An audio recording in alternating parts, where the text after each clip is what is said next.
안녕하세요, 창토의 노승욱입니다. 최근 성심당 대전역점의 임대료 논란이 뜨겁습니다. 코레일 유통이 성심당에 월세를 갑자기 4배 오른 4억 4천만 원을 내라고 해서 퇴출 위기에 놓였다는 내용인데요. 오늘은 제가 생각하는 성심당 문제와 해법, 그리고 변화하는 건물주와 자영업자 간의 역학관계와 대응 전략까지 말씀드려 보겠습니다.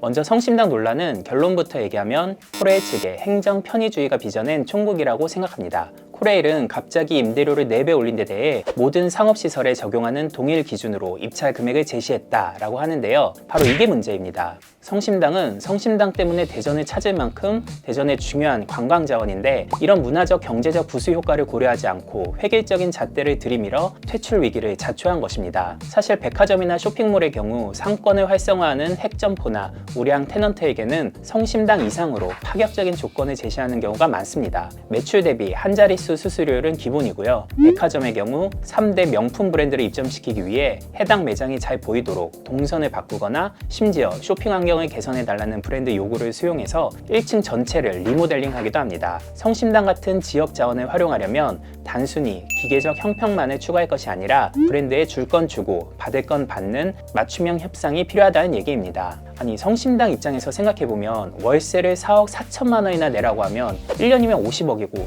2년이면 100억이 넘는데 그 돈이면 바로 옆에 건물을 사지 뭐하러 대전역점에 남아있겠습니까? 백화점이나 쇼핑몰의 MD가 만약에 이런 조건으로 우량 브랜드를 내쫓았다면 아마 그 직원은 회사 행위로 진작에 문책을 받았을 겁니다. 그래서 제가 생각하는 해법은 임대료를 지금보다 소폭 상향 조정하는 선에서 마무리하고 대신 지역 주민 고용을 늘리거나 매출이 일정 수준 넘으면 지역 발전기금으로 환원하거나 하는 상생 방안을 요구하는 게 합리적이라고 생각합니다. 사실 이건 지금도 성심당이 하고 있는 정책들이어서 이를 계속 유지하도록 장치를 마련하는 수준입니다. 요즘 F&B 업계의 분위기를 보면 더 이상 건물주가 슈퍼갑이 아닙니다. 특히 대전 같은 지방 상권은 더욱 그렇습니다. 자영업이 갈수록 어려워지면서 앞으로는 폐업이 늘고 신규 창업이 줄어드는 상황이 계속될 것으로 보이는데요. 그럼 과거 자영업자가 많던 시절에 맞춰 공급된 상가 구역은 임차인을 구하기 어려워지고 전반적으로 공실이 늘어날 수밖에 없게 될 겁니다. 건물주도 메인 상권에 위치한 일부 건물을 제외하고는 공실을 해소하기 위해 임대료를 낮추거나 렌트 프리를 늘리거나 하는 식으로 적극적인 임차인 모집에 나설 겁니다. 실제 저희 창톡에도 자기네 공실을 채워줄 만한 장사 고수를 연결해달라는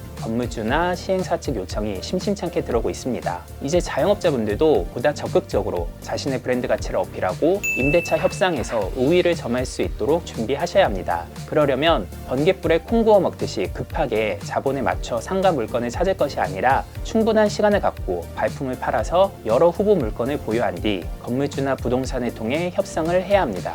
자본과 시간이 부족할수록 브랜드 파워나 매력도가 떨어질수록 협상력은 약해집니다. 이럴 땐 급하게 창업하지 말고 자본을 더 모아서 브랜드를 더 잘 개발해서 창업에 임해야 합니다. 본인의 브랜드가 없다면 우량 프랜차이즈의 가맹 영업권을 선점하는 것도 방법입니다. 메가커피 같은 브랜드도 초기에는 보기 좋으면 인테리어비를 할인해주는 식으로 가맹 점주의 출전 비용을 적극 지원했습니다. 이제 현명한 자영업자라면 건물주와 프랜차이즈 사이에서 줄타기를 잘해야 합니다. 사실 저희 어머니도 40년 넘게 순댓국집을 해오시면서 상권 분석을 잘 못해서 자본에 맞춰 서둘러 창업을 하려다가 망한 적이 많았는데요. 이렇게 정보의 비대칭성에 고생하는 소상공인 분들을 위해 창톡을 만들었습니다. 난생 처음 창업을 앞두고 막막하신 분들은 선배 창업가 분들을 만나서 꼭 상담과 조언을 받아보시기 바랍니다.